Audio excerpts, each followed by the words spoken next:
We're in the middle of this teaching series called Let's Talk Family, where we're talking all things family. We're talking about marriage. We're talking a little bit about dating. We're talking about parenting. We're talking about adult kids, boundaries, in-laws, everything we can squeeze in a few weeks around the topic of family. Why? Because it's so important to all of us. Like, it's top of mind for every person that I know. We're all in a family, and here's what I know is that almost everybody wants theirs to be a little bit better. We want to progress. We want to grow in our families. I also know that it's top of mind because you could be winning in just about every other area of life, financially, career-wise, friendships. But if something's broken in family, like, that's a different kind of pain. It's a struggle. You can feel like you're losing if you're losing with family. Every week, we receive prayer requests from people, and people write on the back of that Connect card, hey, would you please pray for me about? And they write down some specific things. And almost always, the number one prayer request revolves around family. My kids, something's going on. I need to be reconciled with my kids. One of my children is going off the rails. Me and my husband are battling and maybe going to go through a divorce. Every week, it's the thing that's top of mind. It's the most requested sermon topic that we get. So we just want to come around it. Why? Because it matters. It's incredibly important. And our culture has lots of messages for us about family. There's lots of messages for us about what marriage is supposed to be, what it looks like to parent kids. And so I think we've drifted away, though, from some things that are really, really important.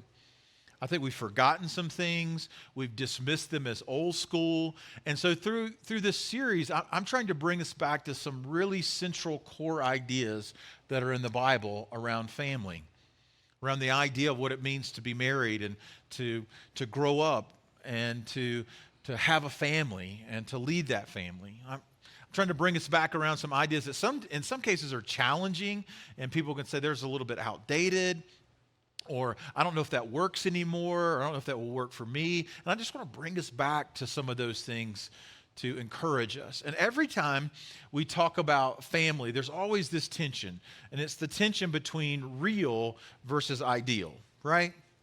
I mean, we're all experiencing our life. We all come from different backgrounds, and we all have different perspectives. We all have different sets of circumstances, and it's the real. Like, life is messy. Family is messy. Parenting is messy. Marriage is messy. And that's the real. And so we want to have empathy for that. And I realize, like, at our church, there are people coming from all different angles at this.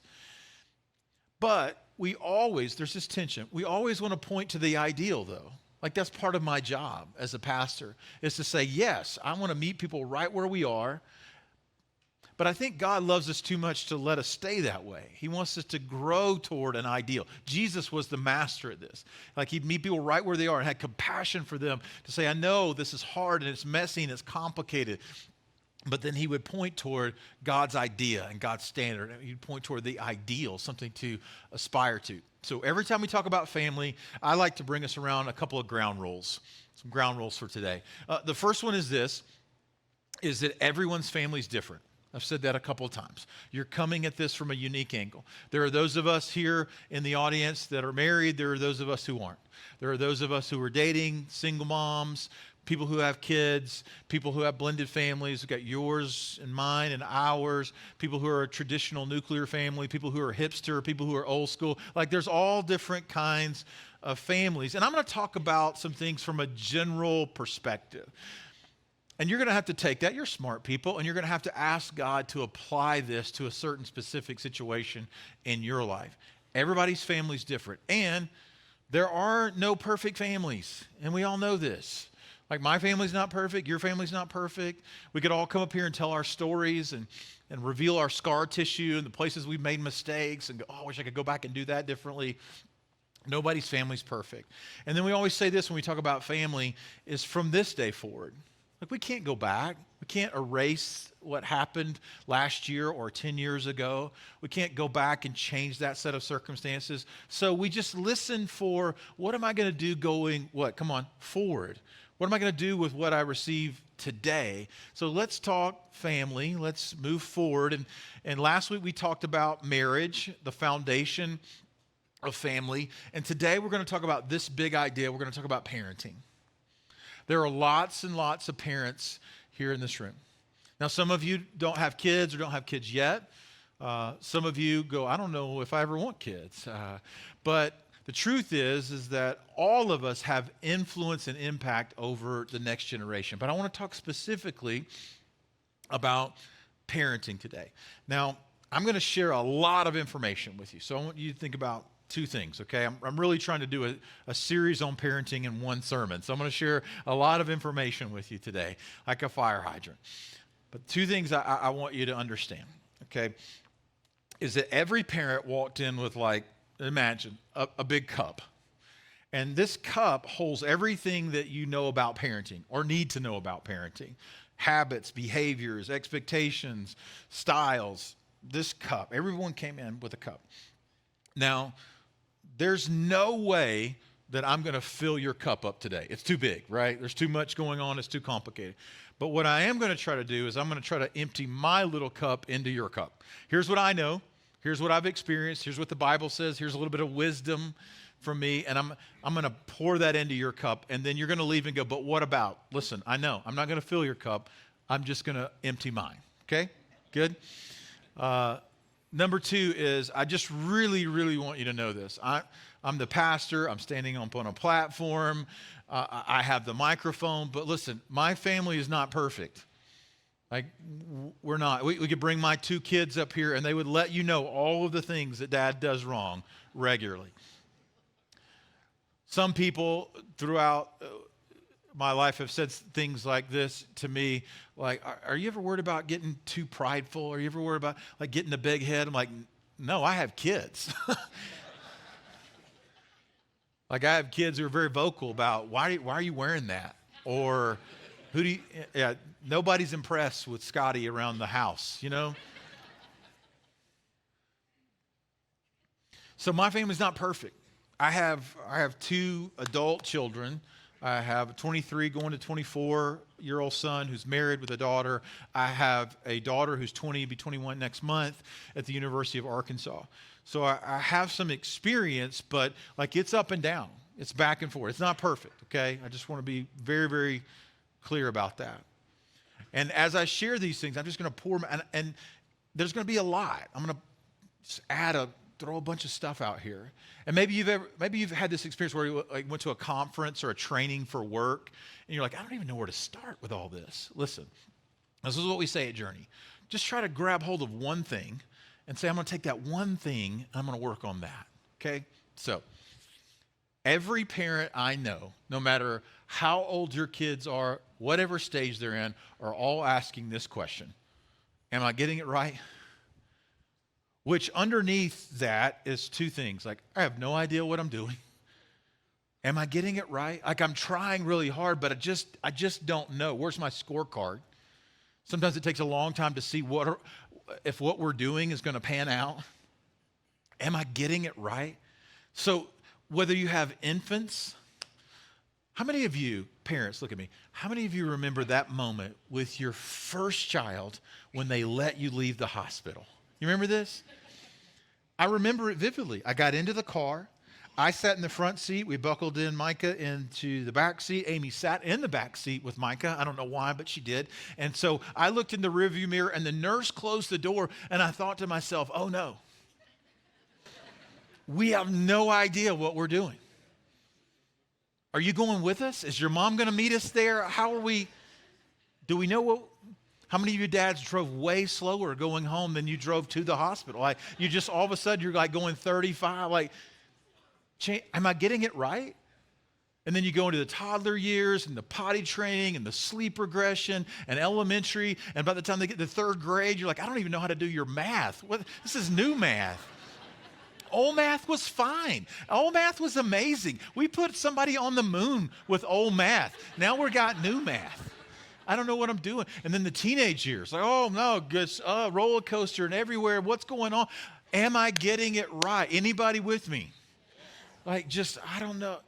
Why? Because we feel this immense weight and responsibility. I want to do this right. I want to take us to a piece of scripture today. Psalms 127, verses 3 and 4.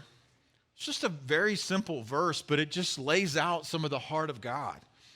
Children are a heritage from the Lord, offspring a reward from him. There's like this undercurrent in our society that kids are bad.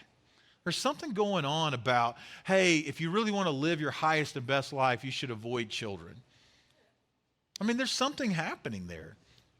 Like we've got too many kids, or don't let that cramp your style. Or listen, God says children are a heritage. They're a reward from God. Now, they don't always feel like a reward. Sometimes they feel like a punishment. But that's a blessing, right? But here's what I want to key in on today. These children, like arrows in the hands of a warrior, are children born in one's youth. God describes them as a heritage, as a reward, and then he uses this descriptive word. Children are like arrows. Now, we have a few hunters, a lot of hunters in our church. A lot of people are concealed carry here too, so don't mess around. If you're like, I don't know about this church, well, you're going to hate it. So a lot of hunters here at the church. Listen, a lot of bow hunters here at the church. And when you want to get arrows, you go down to Cabela's Bass Pro, and you grab a pre-made arrow, right? And it's cut to the right specifications. They're all exactly the same. But if you were the audience that the psalmist is speaking to, you would understand arrows differently. You would understand arrows a little bit more like this, like they're crafted. You didn't go buy them at a store, you made them. So when God says children are like arrows, what's he saying? He's saying these are placed in your hands, and you're going to have to shape them. You're going to have to straighten them. You're going to have to sharpen them. And listen, they're arrows, so they're meant to be sent. Like they get pulled back, they get developed, shaped, crafted, and then they get launched into the world. This is so important. Like being a parent is like being a craftsman. It's the most important job you'll ever have. Like you have to become an engineer and a therapist and a coach and every other thing that you can think of, because it will be the most challenging and the most rewarding thing you'll ever do, all with the idea of how do we launch them into the future. We want to parent towards something. So we ask ourselves this question, right? The question that, am I getting it right? So here's the starting point for us today. What is your it? And when I say it, what I'm talking about is your target. What am I launching them to? What am I parenting toward? If I'm crafting arrows, what are we crafting them to do? To launch further and farther than we could ever dream of, where God wants them to go.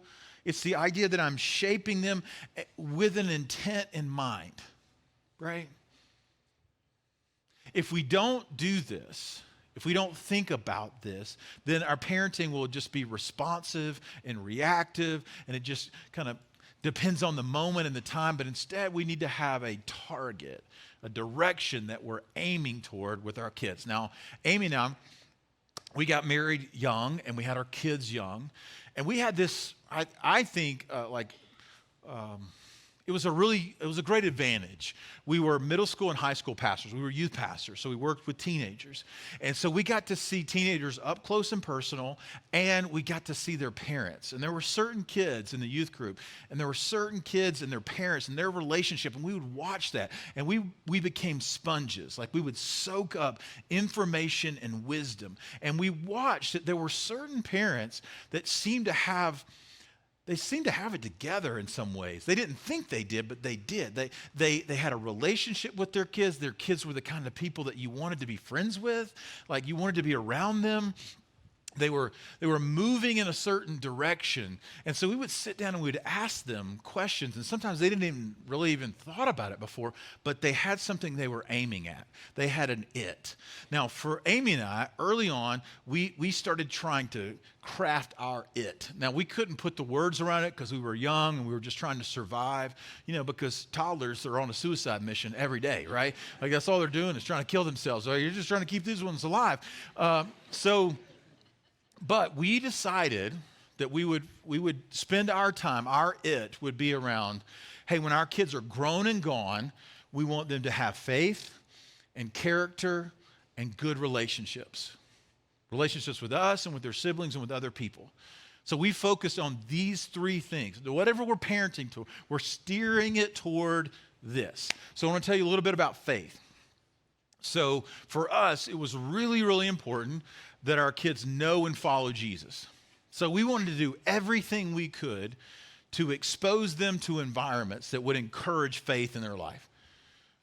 You can't manufacture that. You can't make that happen, right? Because your kids they're independent individuals, and their journey with God is their journey with God. But as a parent, I'm going to do everything I can to try to develop an environment where that's attractive, where they're exposed to the power and presence of God and other people who are going to encourage that too. So here's a few things we did to parent toward faith.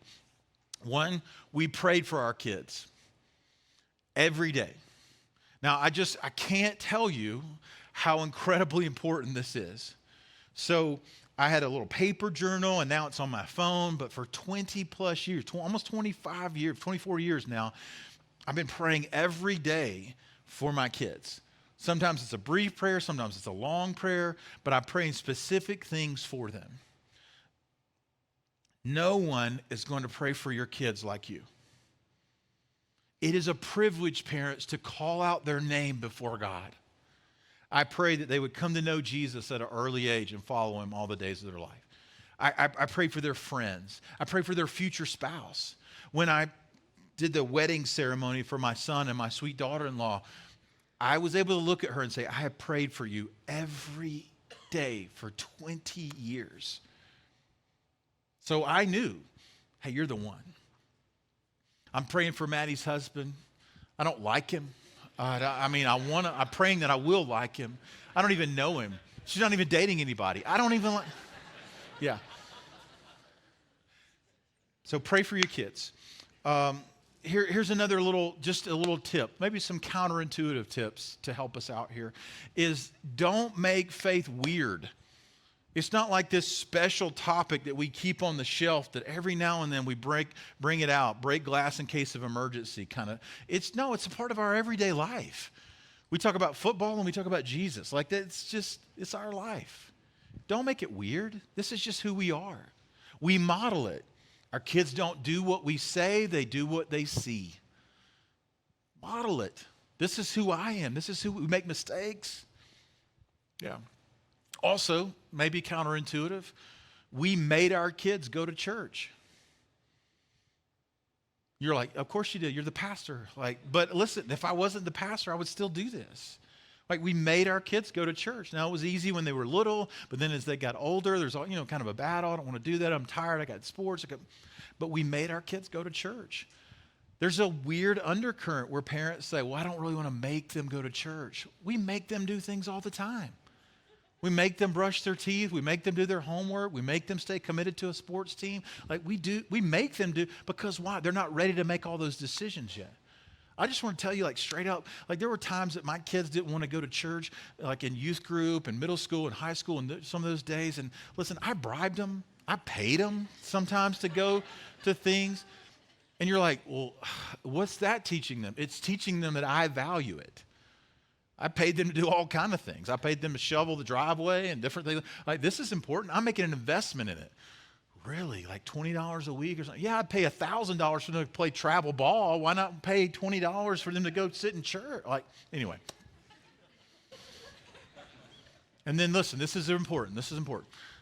Always leave room for doubt with your kids, especially as they get older. They're going to doubt. They're going to question. They're going to go, listen, I got to believe that God is big enough to handle all of their questions, right? God is big enough to handle all of their doubts and their issues. If I don't leave room for that, they'll just go doubt with somebody else. So, all right, character.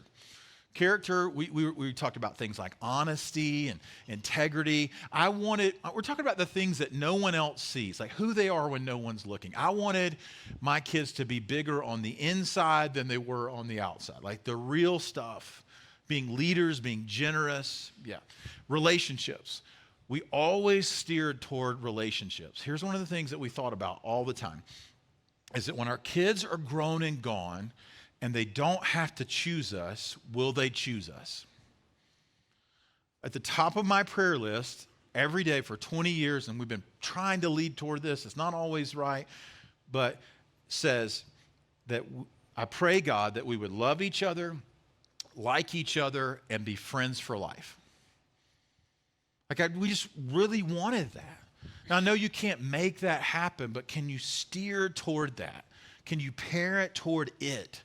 Relationships, how we treat one another, how you treat your siblings, how you treat your mom, all those things, because we just decided that if our children, when they're grown and gone, had faith and character and had good relationships, that whatever track they decided to take, they would be successful. So that's what we steer toward. So I want to give you a really short teaching today on this idea. I want to slice it thin, the seasons of parenting. This is really, really important, okay? Because our kids naturally progress through these different stages. They will just do that. But parents, listen, we have to adjust to the stages. We have to intentionally transition. And if we're not careful, we get stuck in the last stage. We're parenting in the wrong stage. You'll see what I mean. Okay, so a couple big ideas. The days are long, the years are short. Amen, moms? Days are long. Did I get a shower today? No, that was last Tuesday. Days are long. You're trying to navigate tension with your teenager. Days are long, years are short. A lot of people in here like me, your kids are older. 5 seconds ago, they were born. 3 seconds ago, they were in middle school, and now they're out, right? It just happens like that. So remember this, inch by inch. Parenting is a full-on hand-to-hand combat every day.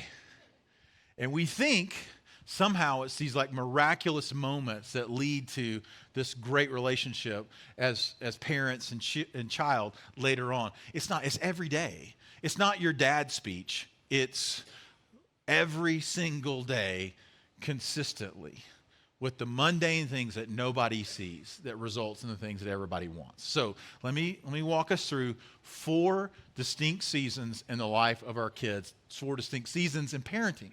The first is the discipline years.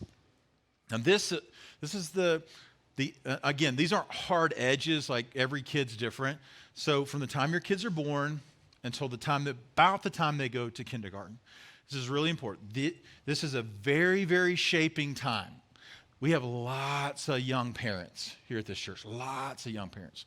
Last Sunday in one class, we had 22 babies during a freak snowstorm, which I just took to mean like young parents going, we got to get out of this house. We're going to kill everybody here. We got to go. Church is open. Let's get there.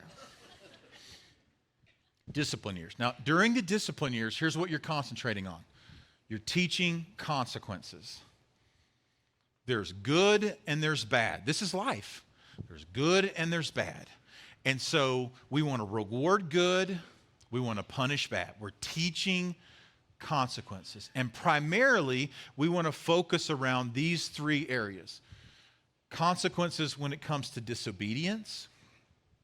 I said do this. You chose not to do this. So there is a consequence, and it's immediate. I see people trying to negotiate with their toddlers. I see people trying to argue with their little ones. Listen, they're not cognitively ready for that. Listen, this is for all the stages. Every parent should wake up every morning, go and brush their teeth, look in the mirror and say, I am the parent. I am in charge today. I'm not afraid of them. Just do that. And when your child disobeys, listen, during this time, you're developing the obedience muscle. You're developing their respect for authority. Like, there is an authority in our lives. And right now, God has placed those children in your life to teach them that. Dishonesty. Children are little liars. They just are. You're like, no, they're not. They're so sweet and they're so innocent. You don't have kids. All kids are liars. And when we lie, we correct that. That's not true. I know that's not true. Did you eat chocolate? It's all over their face. No, did not eat it. Disrespect. We correct disrespect. Right? How you speak to your mother, how you speak to your father, how you speak to other adults. Something happened in our society around this, guys. Like, just the way that young kids speak to adults. What in the world? So we want to teach immediate consequences to these things. Now, these are the discipline years. Why? Because we're shaping our kids. We want to correct them. Listen, this is so important. Either we will discipline our kids or the world will discipline them. Consequences are coming, and you will be a lot better at it than the world. It will hurt a lot less. This is your job. It's exhausting. It's no, stop, quit, don't. No, stop, quit, don't. No, hey, don't jump. Grab them. All the time. But you will be so glad that you did. I meet parents, I overhear conversations. We're just really into gentle parenting. We're just into permissive parenting. Just have no boundaries. We just let our kids do whatever, and just want to be free spirits.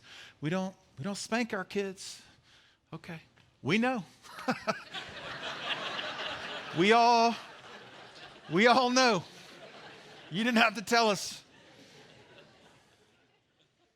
Now listen, I'm not your child's parent. Like, I would never say you have to do it this way. Every kid's different. I'll tell you, we had a little wooden spoon, and we took little wooden spoon with us everywhere. Mom had little wooden spoons sticking out of purse, like just walking around Walmart, little spoon. But it was that was a rare occasion. But I'm just saying, not taking the spoon. We took the spoon everywhere, but rare occasion to pull it out. Normally just pointed at it, said spoon. So what I'm saying to us is, I'm just pleading with us to understand that it's our job in these moments to find out what works to teach our kids immediate consequences. I want to help some young parents in here. Listen, you love your kids. Does anybody else love them? And what I mean by that is, you're like, oh, this is so cute. Johnny does this, does that. No. Listen, you want to know when they go out into the world, don't make other people have to discipline your kids. Okay. Also, this is just for free. Okay, you ready? Don't do 1, 2, 3.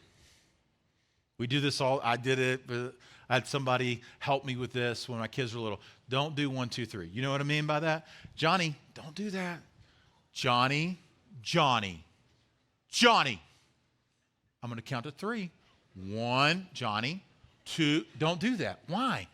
Because we're negotiating with little terrorists. We're negotiating with Johnny. Johnny is 4. And we've taught Johnny, I don't have to obey immediately. We've taught Johnny, I'll do it when I want to. We've taught Johnny, they'll give up eventually. Okay, that was all for free. All right, then we're going to go, guys, to the training years. This is just again, men, so many times, and women, for sure. There are people in our church who are captains of industry. They lead their own businesses. They've got teams. They're leading massive divisions. I am overwhelmed at people I meet who are leading massive organizations and have strategic plans and know how to communicate with their employees, but never have thought through, what do I want my children to become? And how do I navigate that? The training years, normally elementary, are all about this: training and explaining. As they get older, we're saying, this is what we do, and this is why we do it. This is who we are as a family. This is how we handle things. We're talking about things like manners. Like I would teach my kids how to shake a hand. Like how to shake a hand. Here's how you shake a hand. No, that's limp. Okay, that's like a little fish. You don't want to do that. Okay, and then you don't want to grip too soon. You get that weird grab right there. Don't do that. Just grab hold. We taught our kids like, hey, look someone in the eye. Speak up. Say yes, sir. No, ma'am. Those are the things those are training things. And we made little games out of it. We did it with faith. We did it with character. We did it with relationships. Hey, how to say you're sorry to your sister, those kinds of things. And we tell them why. This is why we do that. And it's, again, exhaustive. Over and over and over and over again. What are we doing? We're teaching values. We're teaching values and skills. Values and skills. And at this stage, like, everything is fun and nothing is dumb. Like we would come up with games to do this. And and now you're about to go into teenage years where everything is dumb and nothing is fun. So soak it up. Then we move on into the teenage years, and I call this the coaching years. This is really, really important. Now when you think about a coach comes off the field and onto the sidelines. And onto the sidelines, you're sending in plays, but they're running the plays, okay? And so you're giving direction, encouragement. You're giving a little bit of, hey, this is how we're going to handle that, run that play. And every once in a while, you got to pull them off the field and go, hey, this isn't working. But listen, this is what you need to focus on during these years. Connect more than correct. If we start early, maybe we're not all in that category, but there's a lot of us in that. If we start early in the discipline and the training years, as we get into the teenage years, we have to correct less and we want to focus more on relationship. We want to focus on the idea that we're letting go. We're drawing the bow back and we're about to let go. They're going to go out into the world. I was a youth pastor for a long time, hundreds, thousands of middle school and high school students. The ones that their parents clamped down and could not let go during these years went to college and went crazy. The ones who said, hey, Johnny, I'm going to give you a little bit of rope. Sally, I'm going to give you a little bit of rope. And then you got to be responsible, but I'm going to let you go. During this time, we want to focus on a couple of different things. Conversations. Lots and lots of conversations. Lots and lots of, hey, what about this? What do you think about this? Listening, talking, questions. They'll get so tired of it, but just keep doing it. Like, hey, how's this? What's going on? And every once in a while, they'll start talking. And you got to listen. You got to, this is a moment here. Nothing more important because their mouth started opening. Ooh. And listen, they're going to tell you things. Shocking things. And here's my rule. Number one rule. Don't freak out, okay? So many times my son or my daughter would tell us things because we were just trying to be open. Listen, what do you think? Blah, blah, blah. And they will test that boundary. They will test it. They'll try to surprise you. They'll try to like shock you. And like Amy would squeeze my leg under the table and I would cut my eye at her and I'm like, can you believe they're telling us this right now? Can I believe they're telling us this right now? And then they left and then I looked at her and go, would you have told your parents that? Never would. I would never have told my parents that. Would you? No, absolutely not. So don't freak out. Practice your poker face in the mirror. That's amazing. So you guys set that on fire. Okay. Okay. How'd that go? Oh, your friend. Mm-hmm. Okay. All right, moving on. Don't bail them out. Let them fail. This is so crazy. Your kids are going to fail. They're going to miss the mark. They're not going to get a good grade. They're going to drop the ball. They're going to fail. Come on, listen. I'm just trying to pastor you a little bit here. Stop going up to the school. Stop emailing the teacher about every little thing. Stop calling their bosses. Stop yelling at their coaches. Let them fight their battles. I forgot my homework. Will you please bring it? Nope. I got a bad grade on this. Wow, what do you think you should do? Maybe go talk to the teacher. Okay, go talk to the teacher. Negotiate that. I forgot my lunch. Will you please bring my lunch up to school? No. I think you need to fast and pray during lunch today so you won't forget your lunch anymore. This is how they grow. This is how they learn. And you want them to fail when your safety net is there and the consequences are much less. Let them fail. They'll figure it out. How about this? Be a student of your kids. What's the uniqueness about them? Every kid's different, by the way. You can't parent every kid the same. You can't. Like, we have the same standards and the same values, but like, I got to ninja this with you. And I got to handle this over here. And then this kid's going to go, well, you didn't let him do that. I'm going, I know, because he's better than you. And, it's something he didn't wreck the car or, whatever.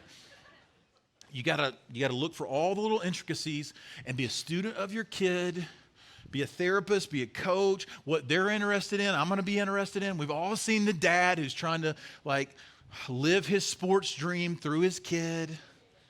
You're looking at him like, I know you weren't any good, and you want your kid to be good? And okay, that's another thing. So, and then hopefully, the prayer is what we move into the friendship years. We move into you're leaving our home, and you've got to be responsible for yourself. And this is a gray line. It goes up and down and back and forth. But the hope is that we move into more of the friendship years. We get to be together. But this is the truth, guys. And again, I'm brand new to this. We never stop being their parents. I think somewhere along the way, when our kids were little, Amy and I thought, well, one day this will be, we'll get to the end of this. Hopefully get to the end of the payroll thing, all the money, but we're not there yet. And so, but we never stop being their parents, but we want to shift from discipline, training, correction, coaching to more of a cheerleader. You got this. You're not going to get it all right. You got this. How can I help?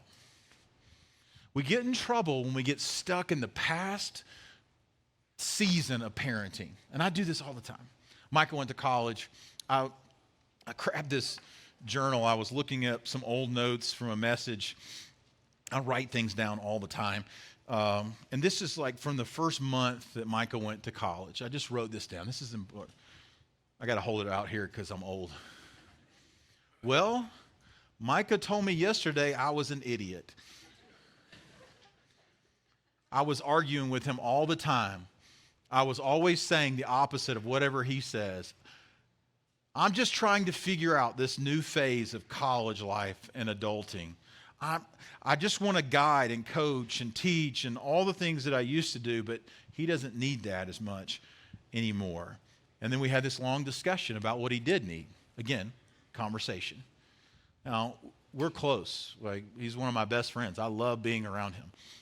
But we have to transition from one season to the next. And that's an art form. And that's why you got your big old cup. And I poured a little bit in it today. And you got to just keep pouring it in because it's so important. I'm going to read this verse for us and then we'll close. Joshua, talking to the people of God, he's given them all these instructions. And then he says, hey, you're individuals. You're different. Your family is different than my family. But he says, but if serving the Lord seems undesirable to you, then choose for yourselves this day whom you will serve. We will all serve something. We all have a framework. We all have a path that we're walking. You're going to choose.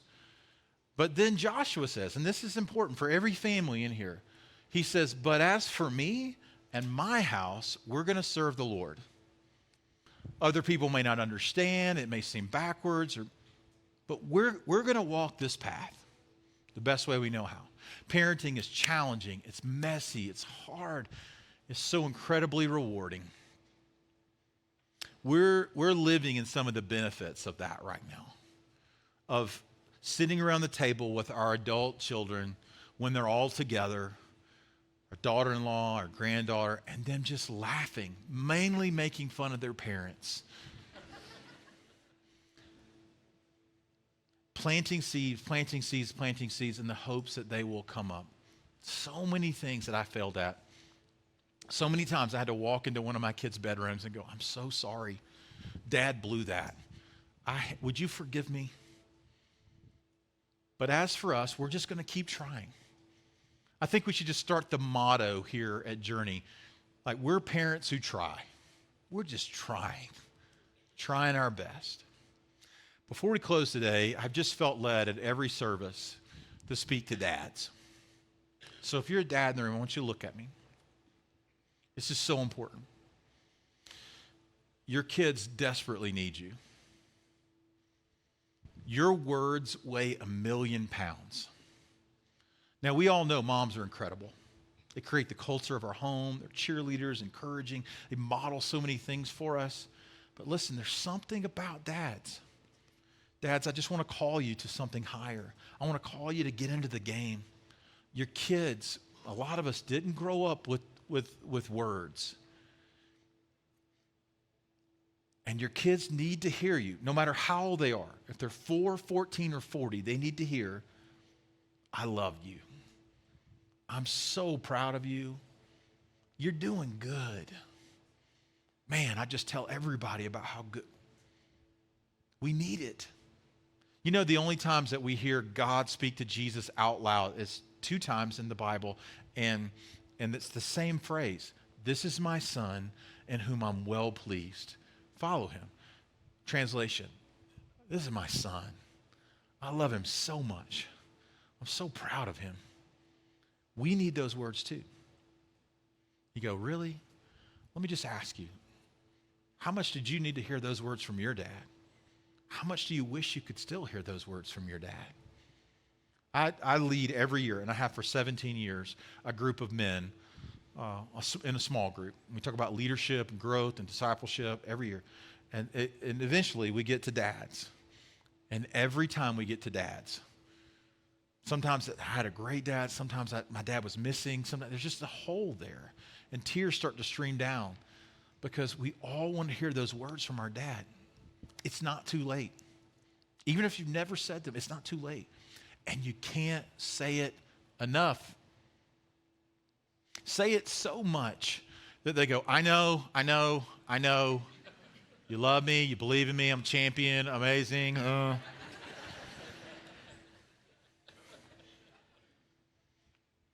Every day my kids will leave the house. Be a leader, don't do drugs. Dad loves you. You're a champion. You're going to be a leader. You're going to change the world for Jesus Christ. Whatever, just say it. Okay, that's enough. Let me pray.